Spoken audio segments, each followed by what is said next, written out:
Hello, everyone. So, today we are going to talk about how cities and urban life will be changing in Europe in the late 19th and early 20th centuries, and there's really some profound changes. First and foremost, people are living longer, so we are going to need more space for longer periods of time. Interestingly enough, birth rates actually decline a bit during this time, but what helps people are things like vaccination. There on the left, you see Edward Jenner giving his smallpox vaccination, which actually ended up being a required thing, some of the first required vaccinations in the world, which is going to be really important.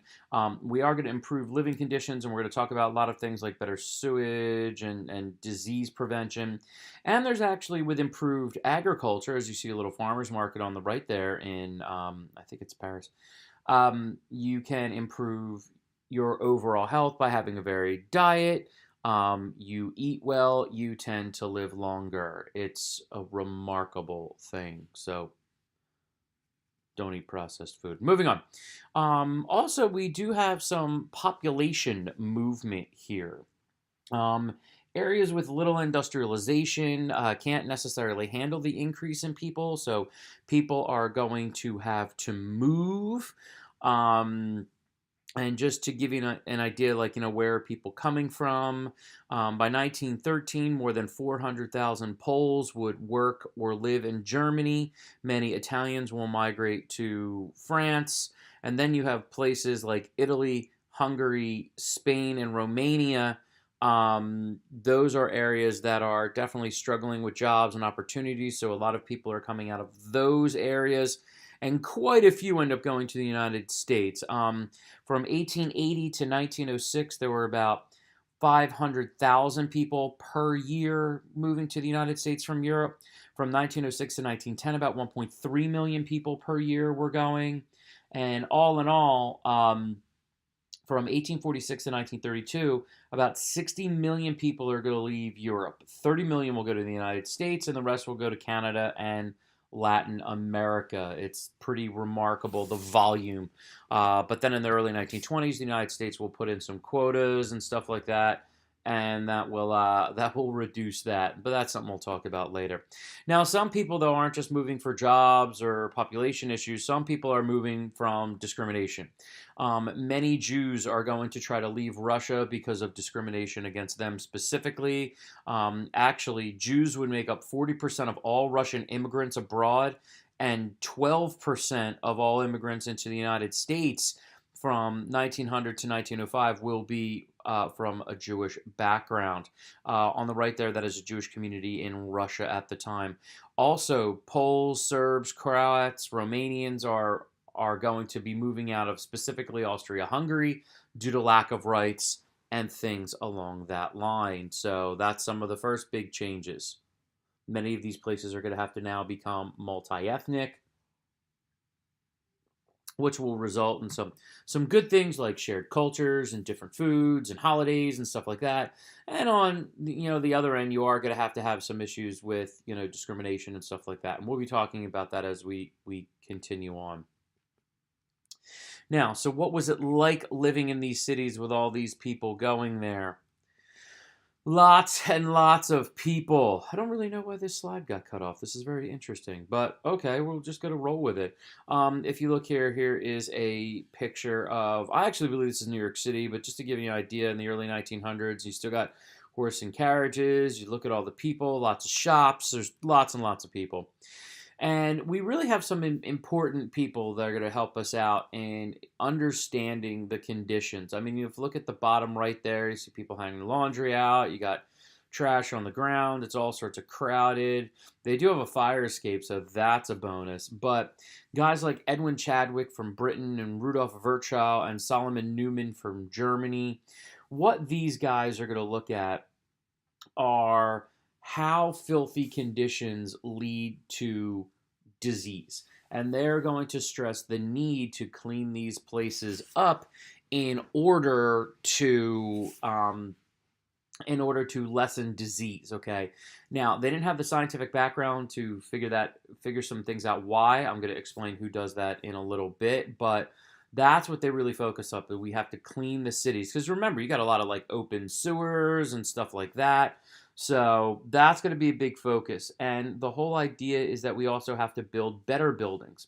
And what comes out of the efforts of these guys, particularly Chadwick, was really, really influential, is many countries will pass new building legislation to make it harder to build um, junkie housing and stuff like that. And specifically, Britain in 1875 will pass the Public Health Act, in which buildings must have running water and internal drainage systems.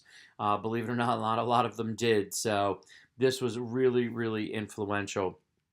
And really it comes down to having this clean water and also removing wastewater.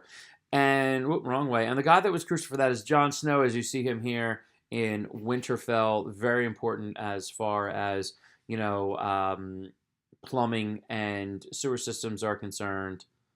No, just kidding. That's Jon Snow. Same spelling, a little bit of a different feel. Jon Snow is crucial because he is known as the father of epidemiology. He did a massive study on cholera in London and trying to figure out what exactly was going on. And through his efforts, he was able to discover how cholera was traveling or basically was spread through infected water. And he did data and he visited patients. It was actually remarkable what he was able to do. And Jon Snow's efforts really made people wake up and realize, like, we have to make a change. And so what does Britain do and then the rest of the world? Well, first and foremost, they are going to work on protecting their fresh water, which is something that Jon Snow really stressed, is that you have to make sure your fresh water is away from wastewater. So they're going to build dams and aqueducts and tunnels that specifically are there for the protection of the fresh water. And then they're going to bring in modern plumbing and sewers. On the right here, you actually see these sewers being built. This is outside of London. This is actually, you can see underneath London. It was remarkable. I'm going to explain this a little bit more in a moment. But with more effective,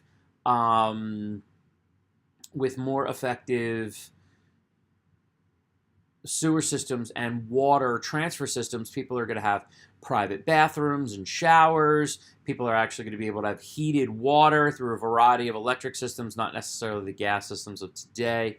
And Britain is really going to be at the head of it. When they decide to do it in London, I mean, this is one of the most remarkable things of the world. They are able to, or what they end up doing is running 13,000 miles of sewers and pipes underneath London. 13,000 miles is like half of the circumference of the Earth. This is absolutely astounding. And so many people, when they talk about engineering, they talk about like the tallest buildings in the world and bridges and stuff like that. In essence, some of the most important work that has ever been done in engineering are the sewer systems that help us today. Cholera is basically like eliminated. Things like typhus and typhoid are almost eliminated. It is absolutely remarkable. France is going to follow this, and the rest of the world will follow this in the United States, and it is so important. I can't understate that enough.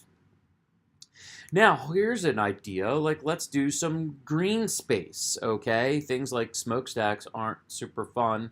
So there is a general movement for people to have greater opportunity for green space and things like that. And you will get the building of public parks so that people can have places to enjoy within the city.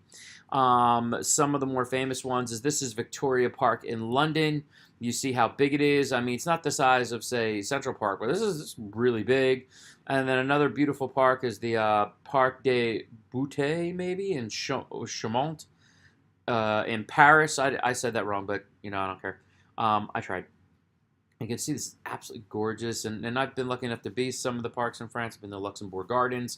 And it really is gorgeous, and it just helps people kind of, feel better. And there is something to be said about things looking nice and how you feel as a result of that.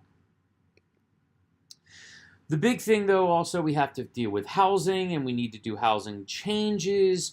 And a guy that was really behind this was V.A. Huber. A great quote by him is, certain it would not be too much to say that the home is the communal embodiment of family life. Thus, the purity of the dwelling is almost as important for the family as the cleanliness of the body for the individual. With the issues of growing populations, we need to have safe housing. And big reformers are going to focus on the construction of modest or model dwellings that remain at reasonable prices, and that landlords won't just increase it crazily. Initially, a lot of people felt that the private enterprise would respond and do that. In the end, they really don't. They keep rates really high. They build bare minimum stuff, and so as a result, the federal government is going to have to come in and fix it. And as you see here, Britain again is going to be on the forefront. In 1890, a British law will allow local town councils to enact new taxes to build cheap housing for the working class. London and Liverpool are some of the worst, or some of not the worst, some of the first to do this. And this is what we're talking about. You can see, this is a pretty clean street. Okay, you got some kids playing out here. You've got the equivalent of like smaller townhouses that you might see in middle-class neighborhoods today. And of course, this is the type of neighborhood that, these guys up top came from. And if you do not recognize the guys up top, I'm saddened, and you need to figure out who they are, and we can talk later. Germany will follow, and thus it will start to work its way around Europe. And then we start to have, urban planning, that you start to bring in engineers and planners who are trying to build deliberately built cities that can benefit the most people as possible. We're going to build wider and longer streets, unlike what you see here. You see all the laundry in the background. You see how tight this is. You got trash and stuff like that. We're now going to widen these streets. We're going to make them longer. We're going to get rid of defensive walls. In some cases, slums are going to get torn down and replaced with town halls and government buildings and retail stores, museums and cafes. And we're also going to get some changes that occur as a result of this. Is they're going to bring in other things like public parks again, and with streetlights, people are going to want to hang out outside. They bring in streetcars, as you see to the right. That's a streetcar in London, so people can travel around the city easier. They'll bring commuter trains so they can bring people from the outside to the inside, and really liven up these cities, clean up the cities, and try to make them better places to live. Okay, some really remarkable changes at the time, and here's a great example. Paris is probably the most well-planned of all of these cities. The streets are wide.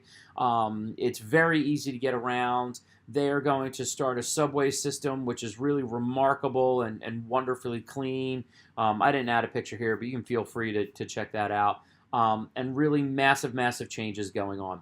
Okay, so make sure you take notes for this, and we'll discuss kind of the impact of this as we move on. Take care.